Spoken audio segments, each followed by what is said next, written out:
পরনে একটি সাদা পায়জামা ছিল, তাও অর্ধেক তারা ছিঁড়ে ফেলেছিল।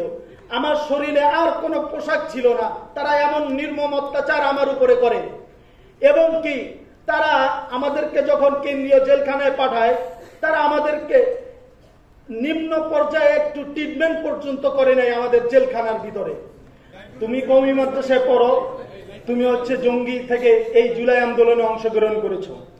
আমি তাদের সাথে একটি তর্ক বিতর্কের ভিতরে জড়িয়ে যাই যে কওমি মাদ্রাসায় পড়লে যে সে জঙ্গি হবে, এরকম তো আইন বাংলাদেশে কোথাও নাই।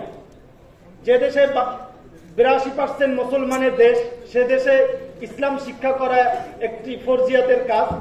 অতএব ইসলাম শিক্ষা করার কারণে যদি কেউ জঙ্গি হয়, তাহলে আমি ওই জঙ্গি হওয়ার জন্য বারবার তৈরি আছি। আমাদের সাথী ভাইরা অনেকে আমরা দেখেছি যারা আমাদের সাথে জেলে গিয়েছে, অনেকের মাথা হাত ফাটা ছিল, ভাঙ্গা ছিল। 7 দিন 8 দিন হয়ে গেছে, কোন ধরনের ট্রিটমেন্ট তখনকার স্বৈরাচার সরকার এই কারাবন্দীদের সাথে করে নাই। কারাবন্দীদেরকে আমাদেরকে যে জুলুম অত্যাচার করেছে, যে নির্মম ভাবে আমাদেরকে এই স্বৈরাচার সরকার মেরেছে, তা ভাষায় প্রকাশ করার মতো না। কেননা যে এমন এমন ভাই আছে যাদেরকে মারার তরুণ তাদের হাতেও পছন্দ রয়ে গিয়েছে, তাদের অনেকে এখনো সুস্থভাবে হাঁটতে পারছে না। এমন স্বৈরাচার সরকার তখনকার সময় আমাদের উপর জুলুম অত্যাচার করেছে। আমি আরো একটি কথা এখানে তুলে ধরতে চাই।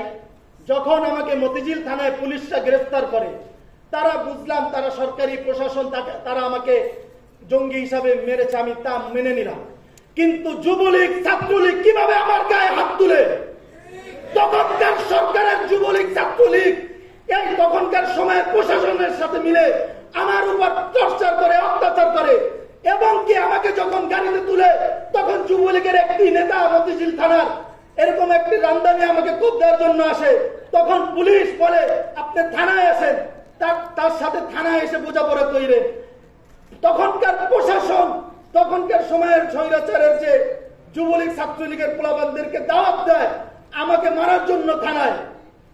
বর্তমান সরকারের কাছে আমার একটি দাবি, যে এই যে তখনকার সময় আমাদের সাথে যে জুলুম অত্যাচার গুলো করেছে, এই জুলুম অত্যাচারের বিচার করে তারপর আপনারা যা করার তাই করবেন। এবং এই কারাবন্দীদের সাথে আপনাদের কাছে, কারাবন্দীদের পক্ষ থেকে আমার একটি দাবি আপনাদের সামনে আমি তুলে ধরছি। যে দাবিটি হলো যে শহীদদের এবং আহতদের যেভাবে আপনারা নজর রেখেছেন, এই কারাবন্দীদের উপরও আপনাদের এরকম নজর রাখার জন্য আপনার কাছে বিনীত অনুরোধ করছি।